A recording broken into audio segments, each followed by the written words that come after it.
All right. Welcome, welcome. Ariel, Hubbard, and myself, Vicki Draper, are here to talk about minimizing your holiday stress for you and your animals, part two. And welcome, Ariel. Thank you, Vicki. I'm so excited to be here with you. This is a second in our series for the holidays. And for those of you who are out there in the world, we're hoping that you have fun. We have some great stories for you today. Lots of fun and a lot of great ideas for you for the holidays. Yes. And we got such great feedback from our part one. So thank you, listeners, that got a lot of benefit. So we're here to add even more for you. And because with the holidays, I guess for me, even just hearing the word holiday, I just get stressed. And so with Right? all the to-dos and wanting it to all go just so, and we are here to shift that. And I am grateful because this helps me and we're helping you, which helps your animals, where it really can be less stressful and you really can have more ease and more joy. And so our mission is to help you with that. 100%. Absolutely. So Ariel, do you want to talk about some things or Yes, the people? I want to talk about some things. I want to talk about a lot of things. I always want to talk about. We're going to talk about a lot of things. I'm going to let you start off. Okay, so one of the things that we were brainstorming before we got together today, and we were brainstorming about how can you make your holidays a better experience. And one of them is to set lower expectations for yourself and other people, and also your pets. So I'll talk about the people part. So here's the thing. A lot of holiday stress is actually stress that's self-created, and it's based on our expectations that we think other people have of us, as well as their actual expectations. And you can manage the expectations that you have of yourself and what you think other people have of you. And a way to do that is to get really clear about what are the holidays about for you. Are they about connection? Are they about spending time with people you care about? Or are they about gift giving? Now, here's the thing. We all have different love languages, and some people, our love language is giving gifts. And I get that. So one of the ways you can lower expectations is to break up your gift giving and your gift buying and wrapping and mailing and all the stuff that you need to do. Break it down into pieces and parts so you're not doing everything all at once. Now, I could have said this in the last episode, which is start early, but it's still right now, the beginning of December. You can still start now instead of waiting till the last minute. And the thing is, really focus on what's important. Not everybody who needs a gift. You could give them the gift of your time and your presence, or you could give them a gift of, if you bake, you could give them something. And some of it really is just, you want to ground yourself, and so that's taking your energy and connecting it with the earth. So if you do something every day to ground yourself, whether it's exercise, taking a walk, visualizing green light coming down through your body and going out through your legs and your central channel, and connecting the earth chakra, and then bringing that energy up through your body and around your energy field. Or if it's taking a moment to have a conversation with somebody that makes you feel safe or happy or connected. These are all ways to feel grounded. Once you're grounded, then you can focus, and then you can take that Christmas list or that Hanukkah list or Kwanzaa list or your solstice list and break that down into pieces and parts. And then you can work on that. And that way you don't feel so overwhelmed. You don't feel so crazy. And guess what? That's going to help your animals, right, Vicki? Absolutely, because they feel your stress. They look to you for safety and comfort. And if you're all rattled, then they're like, oh, I got to be rattled. And then it's twofold, because they're sensing you're not feeling safe. So then they're not going to feel safe. And then energetically, it's the vibration. They feel that anxiety. So then their body just responds with that anxiety. And then which causes you to have more anxiety, and it's just not a pretty picture. Right. So the more grounded you are, and in the better space you're in, the better space your animals are in. And then Vicki, I've asked you this before. if somebody were in like a situation and their dog's losing it or their cat's losing it, and you can tell they're stressed, what's something quick they can do to reduce the stress for their animal? This is so simple. It's pause and take 3 deep breaths in and out, just like even just the one. I've had this works with children too. Oh, that's great. So when my daughter was younger and my cats, and I was a little stressed and they were just going all over. I'm like, okay, I stopped and I just did that. And they both stopped and looked. Wow. It was so palpable. And so that they take notice. That's amazing. Also sometimes what I'll tell people is I'll give them some energy exercises. Like I'll teach them that green light exercise. I'll teach them to visualize the white light at the center of their being, connect with their center, because when they connect with their soul, that transcends the drama of daily living, and it takes them into a space of peace, calm, seeing the big picture, connecting to the bigger picture of what's going on. And a lot of the things that we get stressed about really are the small things. And I'm curious. Okay, during COVID, I noticed that the small things did not seem like as big of a deal. You realized that they didn't matter compared to the big things. And then when people are starting to try to normalize, the small things start being a big deal again. Yeah. And I just thought of another thing, because the breath, sometimes you may be too ungrounded or scattered to even really do that. Right. So the next best thing is to just start like dancing. It's like, oh, I love that. With joy, because then the joy is going to shift the anxiety. And so if that, because being too still may not be, you may be too heightened. So then just start moving with joy. And actually in my classes, when I was able to do them live, hopefully we'll get back to that soon, is I would have a shake at the beginning of the class. It's like shake off all the stress of getting to the class, and it's like shake like a dog, because our animals. I love that. Yeah, exactly. And that just really helps diffuse the energy. What's really funny, and you may know this, Vicki, but for our listeners, that's actually a Qigong exercise. So it's like you wiggle your wrists, you wiggle your arms, you wiggle your shoulders, you wiggle your neck, you wiggle your whole body, you wiggle your tail, your legs. And then I tell everybody, what the definition of true power is?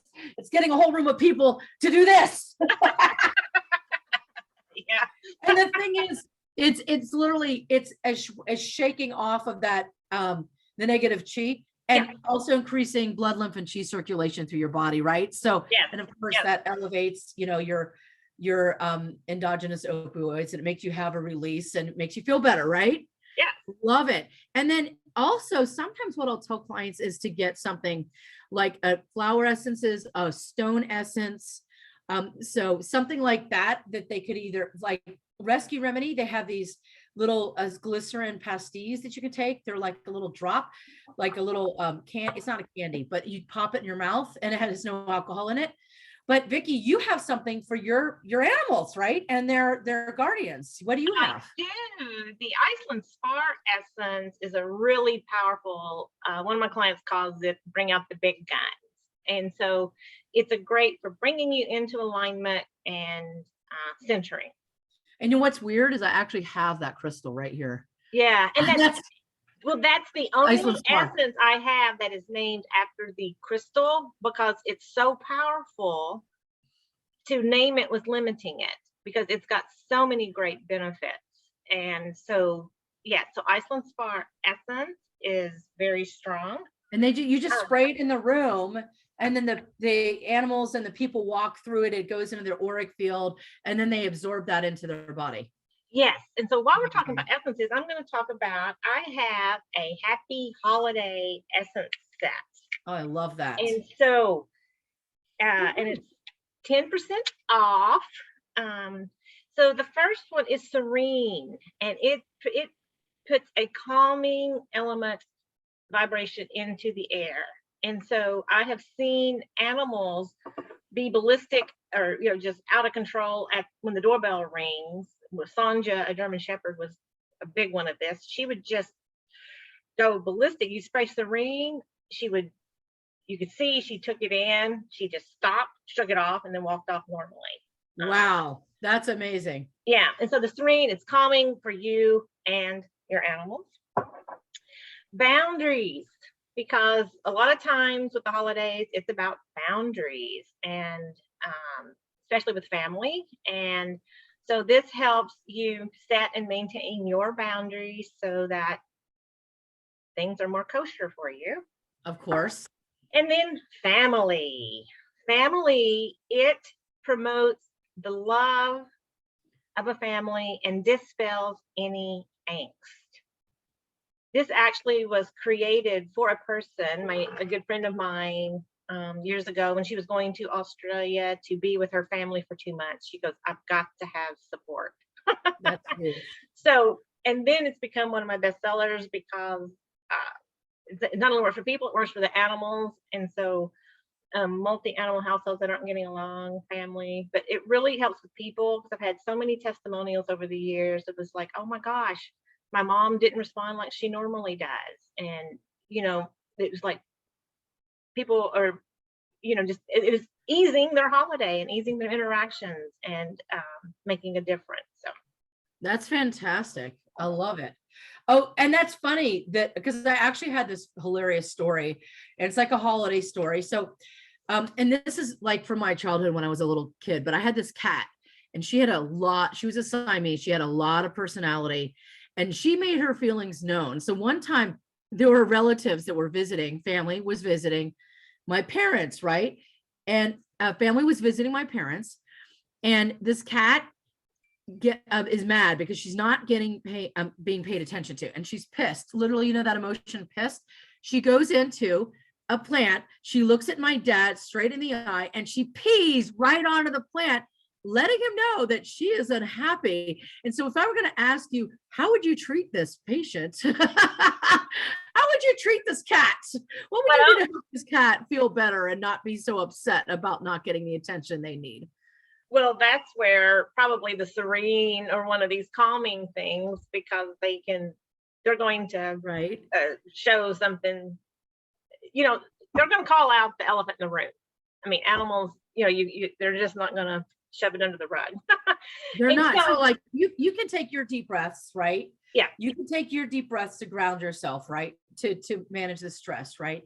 Yeah. You can work on clearing and balancing your energy, but they're going to feel what they're going to feel. So right. And giving them something to, like, in essence, or something to work with that. And then absolutely. Go ahead. Right. And then if you were with that cat in person, what else would you do? Would you send them some psychic images or talk to them like psychically to let them know, hey, it's okay, they love you too? I mean, what would you say to them? Well, I actually ground animals. Okay. Animals can get ungrounded too. And usually the signs of them ungrounded are they're pacing, they can't settle, they need grounding. Okay. And so grounding the animals, and this is one of the things I teach in my classes and actually in my books. So and so grounding them, and then also this is where setting the expectations. Right. Sometimes it's not the animal that needs to shift, because if you have potted plants and they're big enough and you have a cat, it's their natural to dig in the dirt and go in the dirt. Good point. If you're going to have big plants, you can't expect your cats to ignore them. They may go fit. So they may do stuff. So like, what do cats like to do with big plants? They like to pee and poop in them because that's their natural. So what I have done in the past is when I've had big plants, I put the chicken wire in there so they can't get to the dirt. I put chicken wire so they just can't physically get in there, then they ignore them. So, and what do they get in the dirt for? What are they looking for in the dirt? Are they just playing with it, or do they want? No, cats by nature, they cover their scent. Yes. It's a protective thing. So they want to go, they go somewhere where they can cover it, where it's sand, dirt, something that they. So they'll go to the bathroom in the plant and then they'll cover it, right? Yeah, because it's diggable is why. Well, it's funny because sometimes I also see cats eating plants too, right? They're looking for some greens. Yeah. for whatever reason, Yes, right? and that's where you can get them quit having plants, so because I would have all these plants with these leaves all eaten off. It didn't look pretty. um and so, but you can get them catnip. They even have catnip plants, so you can get them grass. There's plants that you can get them to eat on, to chew on, because that's just their normal natural too. So that's what they would eat that instead of your other plants. Right. And so speaking of plants, we want to make sure any plants in your household are safe for your cats or your dog, Oh, because there are a lot that's not. And so can you tell us names of plants that are not healthy for cats? I Do you don't know have that list the off the top of of my your head. I know with Christmas poinsettias are one, lilies are a big one. Oh, really? Yeah. Okay. Christmas poinsettias, lilies. Do you know anything about paper whites? You know what paper whites they're like they're like jonquils or they're daffodils. They're like in that kind of family. Okay. Well, if we don't know this information, guys, you can always do a search. I'm sure you can search online and find out, Well, more yes, and I've about done it, posts right? and I've done newsletters on it. I just didn't think to have that list here. Right, because we didn't even Right. know we're going to talk about this. I know. But speaking of plants at the holidays, how about cats and Christmas trees? Oh my God. All right, here again. Cats by nature, they like to climb trees. So if you have cats and kittens, I wouldn't put really expensive ornaments on the tree, or and definitely don't put the tinsel, because Oh, the that's tinsel's bad. very bad for cats. Well, and dogs, because it gets in their intestines, and you don't want emergency surgery. um so just know that that's a possibility, and it may be they're not interested in it. You may be able to have a tree, no problem. But I personally even have had a cat uh climb a tree, Christmas tree, and knock it over because it got too top heavy. So Oh, that happened to me so many times. When the cats would climb that tree and then they knock it over and then the ornaments were smashed. We used to actually tie it. We used to put string around the trunk and then put some hook and eye little screws into the wall and then tie that tree to the wall so they couldn't knock it over. yeah, And they also like to knock the ornaments off and bat them that's about. what. Yes, they bat them, Right. and then even with dogs, they're not gonna be as playful with the ornaments intentionally, generally, but they'll walk around the tree, and if the dog has got their tail whap whap whap, it's gonna, you could have ornaments flying. And so just be conscious instead of stressful. Just go into it knowing this may happen, or block off the room from the animals. Something. The other thing is, glass ornaments are not a good idea because if they break them and you step on them, speaking of emergency surgery, you don't want that. You do not want that during the holidays. Right. Right.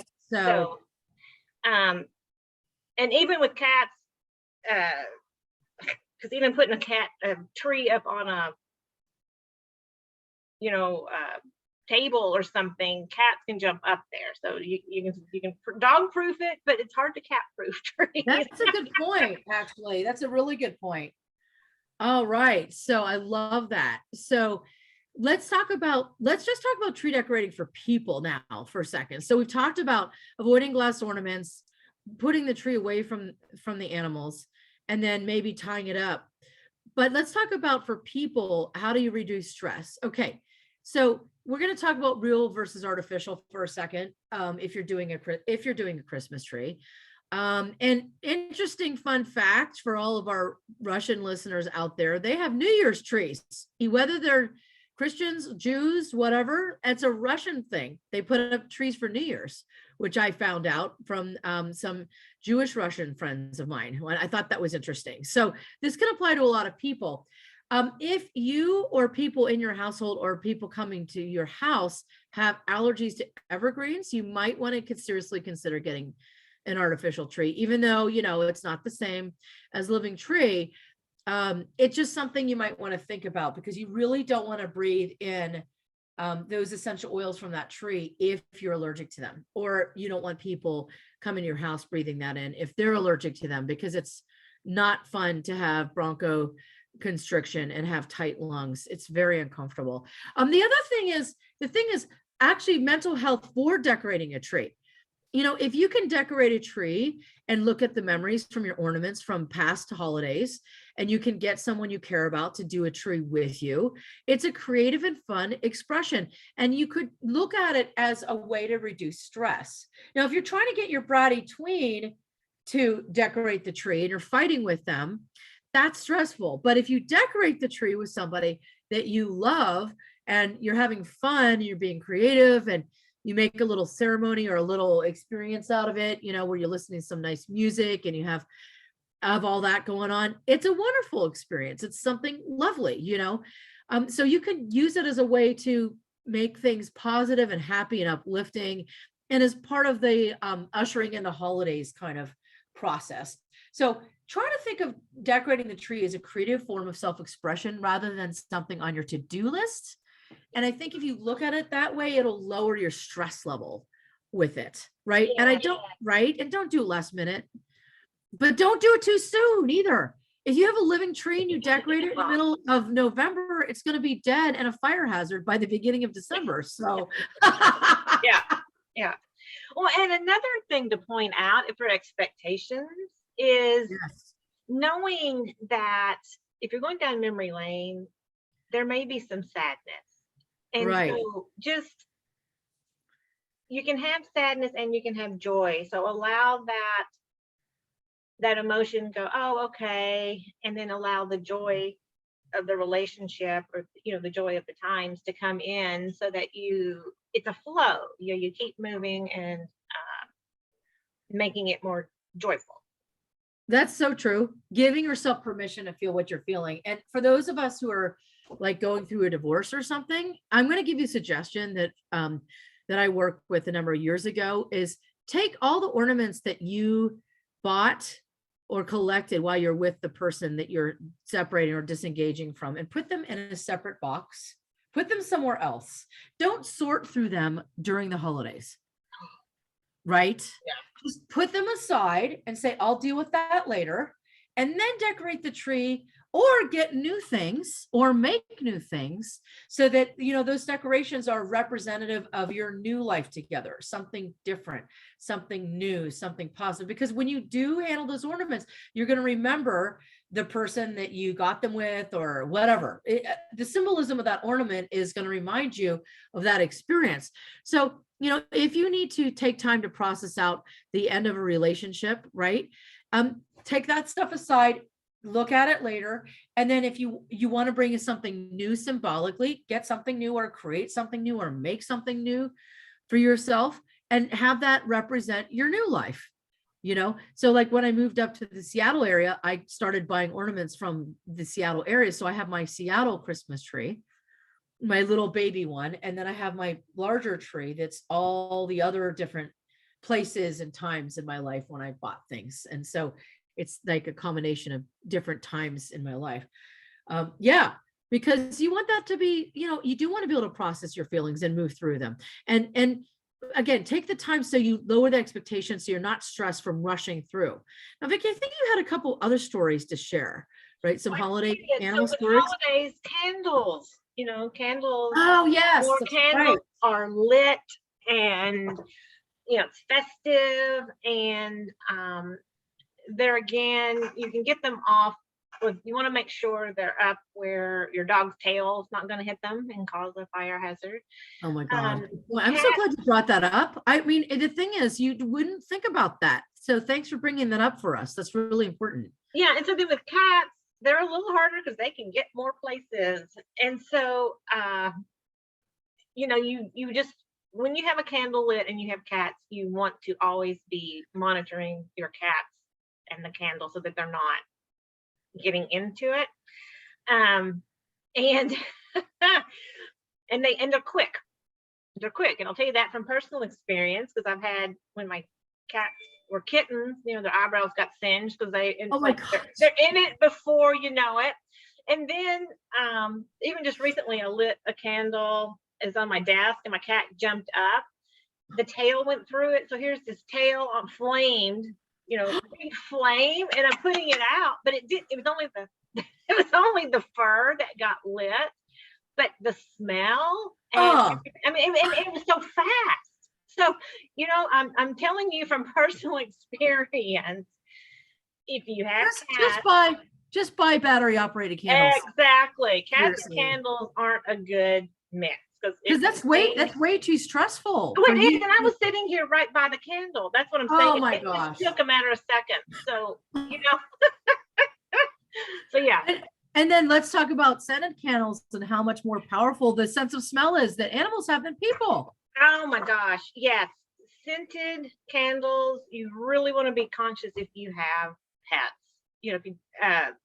because cats have more than 200 million odor sensors, whereas humans have 5 million.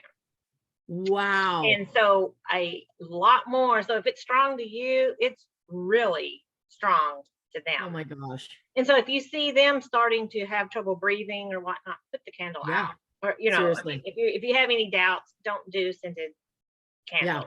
Yeah. And then even for dogs, this is interesting because the different breeds have different levels of olfactory sensors. There's still a lot more than people, but like the Dachshunds have 125 million olfactory receptors. The Bloodhounds have about 300 million. You always hear the Bloodhound tracking. Well, there's a reason. They have many more receptors. That's amazing, isn't it? And then the German Shepherd is 225 million compared to our 5 million. Wow. And then there's certain essential oils that will make dogs sick. Oh, absolutely. That list is in my second book of the safe essential oils and the toxic essential oils. Could you tell us the name of your second book so people know they can go Heart find it? to Heart: How You Can Heal Your Animal Through All Stages of Life. Okay. Yeah, so that's valuable information because people don't, they're putting essential oils in everything, and you don't realize what it's doing to your pets. And and then my pet peeve, is my daughter gave me a set of essential oils one Christmas, and she didn't realize I don't really use them because of having cats, just because don't want to take a chance. Well, there is nowhere on the label that they're toxic to pets or maybe toxic to pets. There were 6 in the set, only 2 were safe for me to use. Wow. And they don't tell you that. And so eucalyptus, it's cold season. Don't do. It's a no-no for cats and dogs. Okay, great. So thank you for letting us know about eucalyptus. That's a scent that's popular during the holidays. Yeah, that's what I mean. Yeah. Yep. So definitely let's not do that one for sure. So so another way to reduce stress, the thing is, a lot of us like to diffuse oils, like orange is great. Okay, I'm talking for people, not for animals. I know. So right now, I'll name some good ones for people, and then for the holidays. Well, and then I have a podcast already out there. Oh, great! That it may smell good, but you may be killing me. And it's animal messages. What your animals want you to know. You can find that podcast on your website, right? On my website would be the simplest way to go, because I already have that out there, and I actually have the aromatherapy. Even better, right? I have 2 podcasts, one that's safe and one that's not safe.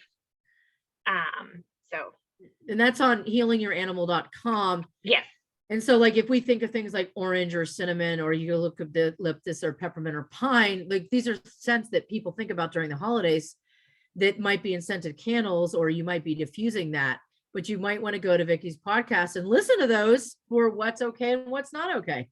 Absolutely, because diffusing is the strongest, because the oils and the water don't mix. So it's just pure oil you're putting in the air, and it's really toxic if it's not safe for them, for the animals, because they're so much more sensitive than we are. All right. So we've covered a lot of ground today. So we've been talking about how to reduce holiday stress, right? We've been talking about lowering expectations, right? We've been talking about Right.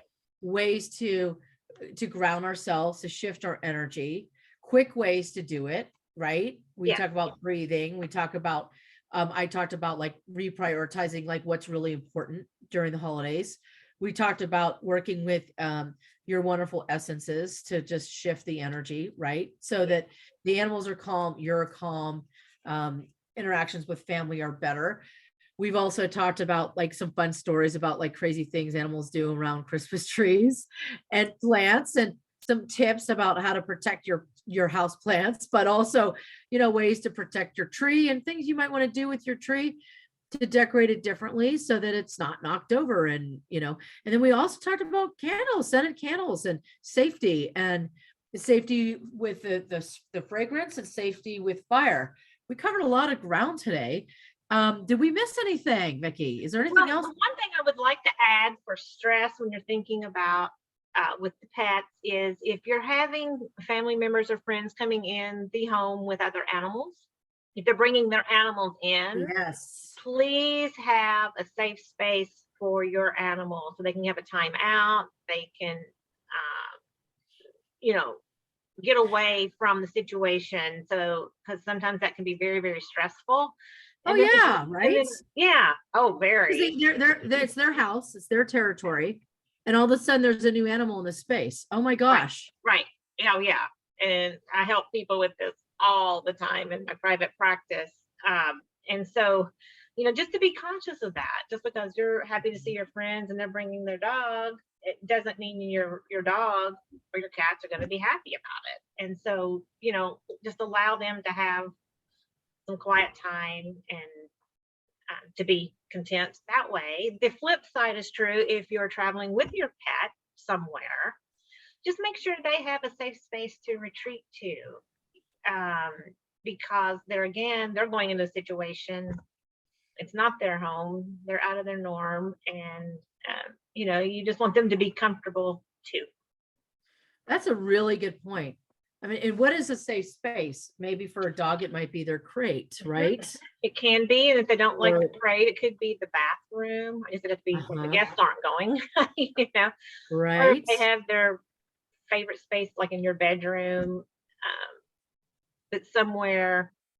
And then cats will generally have already claimed their spaces, and so they're good about getting to safety.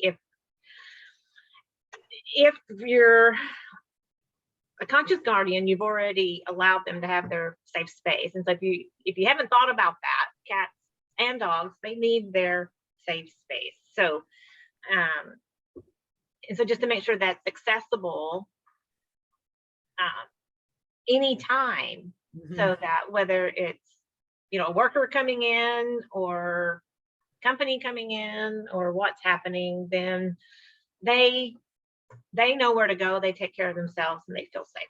100%. That's so important. And if you talk about safe spaces for people, when you're hosting people, don't start conversations where you don't want things to escalate. So, safe space, avoid certain topics. We probably know what those are, but I'm going to say some of them out loud. Don't discuss vaccination, politics, religion. I mean, conspiracy theories.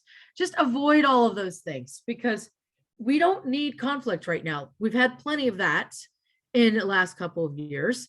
We don't need more, right? Just don't bring it up. If you know people are going to disagree, you don't have to talk about. You can debate after the holidays. You don't need to debate during the holidays.